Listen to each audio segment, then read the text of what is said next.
Hello guys, আসসালামু আলাইকুম। Welcome back to another video. Rohan ব্লগসের পক্ষ থেকে সবাইকে জানাই স্বাগতম। আশা করি সকলে ভালো আছেন। আমি আজকে আপনাদেরকে দেখাতে চলেছি বিশারকান্দি ইউনিয়নের খ্রিস্টান পাড়ার একটি ভিডিও চিত্র। ভিউয়ার্স, ভিডিওতে দেখছেন ছবির মতো সুন্দর একটি গ্রাম। আমার কখনো এই গ্রামের মধ্যে আসা হয়নি। আমি এই ইউনিয়নের ছেলে হয়ে এখন পর্যন্ত আমি এই গ্রামের মধ্যে কখনো ঢুকিনি। পরে আজকে ঈদের দ্বিতীয় দিন আমরা সিদ্ধান্ত নিলাম এই এলাকা একটু ঘুরে ঘুরে দেখার জন্য। দেখছেন, মনে হয় যেন ছবিতে অঙ্কন করা একটি সুন্দর গ্রাম। আরো অনেক কিছু ভিডিও দেখার জন্য আমাদের সাথে থাকুন। খ্রিস্টান পাড়া হলো এখানে কিছু কিছু মুসলমানও লক্ষ্য করা যায়, যার একটি নমুনা আমরা পেলাম। এখানে একটি মসজিদ লক্ষ্য করা গেছে। মসজিদটি দেখে আমরা বুঝতে পেরেছি যে এই গ্রামে খ্রিস্টানদের সাথে সাথে কিছু মুসলিম বা অন্য ধর্মাবলম্বী লোকও বসবাস করে। তবে এটাকে খ্রিস্টান পাড়া বলার একমাত্র কারণ হলো এই গ্রামের সিংহভাগ মানুষই খ্রিস্টান। আর আমাদের বিশাখান্দি ইউনিয়নের একমাত্র গ্রাম এইটা যেখানে খ্রিস্টানরা বসবাস করে। লোকমুখে অনেকেই শুনেছি যে একটি খ্রিস্টান পাড়া আছে যেখানে খ্রিস্টানদের বিভিন্ন অনুষ্ঠান পালন করা হয় অনেক ঝাঁকজমকভাবে। কখনো আসা হয়নি, যেমন খ্রিস্টানদের বড়দিন, আরও অনেক ধর্মের অনুষ্ঠান আছে যেগুলো আমরা বলতে পারি না, তবে সেগুলো এখানে পালন করা হয় অনেক ঝাঁকজমকপূর্ণভাবেই। হ্যাঁ ভিউয়ার্স, আমরা আস্তে আস্তে ঢুকতেছি একটা বাড়ির মধ্যে।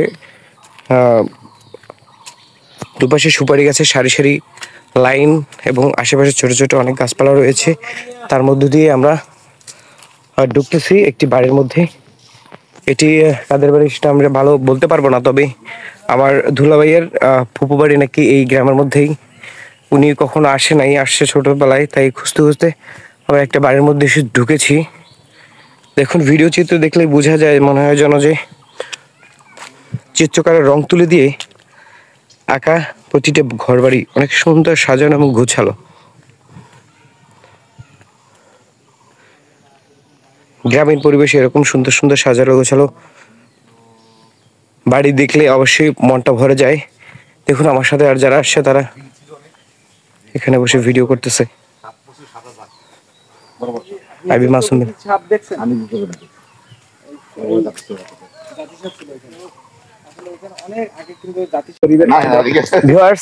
যা বলছিলাম, দেখছেন আমরা কিছুক্ষণ বিরতি নেওয়ার পরে আমরা এক বাড়িতে ঢুকেছিলাম। সেটা হলো আমার দুলাভাইয়ের ফুপু বাড়িতে।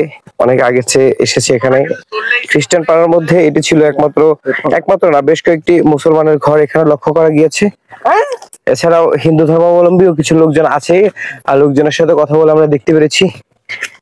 দেখেন আমরা কে কে এসেছিলাম। আমরা এই কজন লোক এসেছি এই ভিজিটের জন্য। সবসময় কমেডিয়ান মুডে থাকে আমার বন্ধু আইবি মাসুম বিল্লাহ। হেনাকে খুঁজে যেখানে যাই, হেনাকে খুঁজে বেড়াই। হেনার এখন তোমার হেনার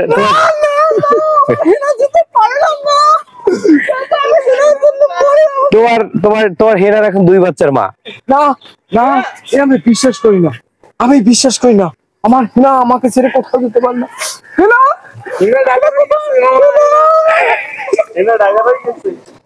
অনেক সুন্দর একটি কমেডি উপস্থাপন করেছে আমার বন্ধু আইবি মাসুম বিল্লাহ। আমার একটু ঠান্ডা লাগার কারণে গলাটা একটু ভাঙা ভাঙা মনে হচ্ছে। ভিউয়ার্স, সব কথা না বুঝলে একটু কষ্ট করে শুনেন। আমরা এবারে অনেক ঘোরাঘুরির পরে আমরা ফিরতেছি আবার আমাদের গন্তব্যে। দেখছেন, মনে হয় যেন শিল্পীর তুলিতে আঁকা সুন্দর সুন্দর প্রাকৃতিক মনোরম দৃশ্য। জায়গাটা আসলে অনেক সুন্দর ছিল। বিশেষ করে পিচঢালার রাস্তাটা বেশি ভালো থাকার কারণ হলো একটি বেইলি ব্রিজ আছে, যে ব্রিজটি পাড়ি দিয়ে কোনো গাড়ি এই পারে আসতে পারে না, যার কারণে রাস্তাগুলো একদম কোনো ভাঙাচোরা নেই। ভিডিওতে আরেকটি ঘর দেখছেন, কত সুন্দর করে কাঠের একটি ঘর তৈরি করেছে তারা। আমরা চারিদিক পরিবেশ দেখতে দেখতে আস্তে আস্তে চলে যাচ্ছি রাস্তার মধ্যে দিয়ে। রাস্তাঘাটে বেশি লোকজন লক্ষ্য করা যায়নি, তারপরে 2-1 পথচারী আর সাথে আমাদের দেখা হয়েছে।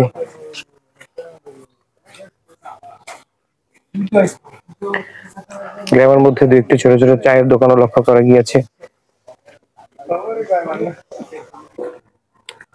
ভিউয়ার্স, আমরা যে রাস্তা দিয়ে হেঁটে যাচ্ছি তার পাশে ছোট একটি নদী, এটাকে খালও বলতে পারেন আপনি। এই খালের উপরে একটি মিশনারি স্কুল লক্ষ্য করা গিয়েছে, যে স্কুলগুলো মূলত শুধুমাত্র খ্রিস্টানদের জন্যই বরাদ্দ করা থাকে এবং খ্রিস্টানদের ছেলেমেয়েরাই মূলত এই স্কুলে পড়াশোনা করে বলে আমার ধারণা।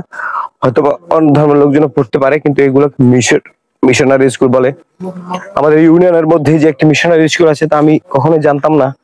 আজকে অনেক নতুন অভিজ্ঞতা হলো যে কবির বাসায় যে ভিউয়ার্স দেখছেন, এটি ছিল একটি কোন সিম কোম্পানির জন্য টাওয়ার। এখান দিয়ে দেখুন এই ব্রিজের সিঁড়ি করে দিয়েছে, যার কারণে গাড়ি নিয়ে এপারে আসা যায় না। আমরা এই বেলি ব্রিজ পাড়ি দিয়ে এলাকার মধ্যে ঢুকেছিলাম। এরপরে আমরা আস্তে আস্তে চলে যাব। অবশ্যই আমরা গ্রাম ঘুরে চলে এসেছি, আর খ্রিস্টানদের অনেক ঘর ছিল ভিতরে ভিতরে, সেগুলো আমরা যেতে পারিনি কারণ এলাকাটা আমাদের সম্পূর্ণ অপরিচিত ছিল।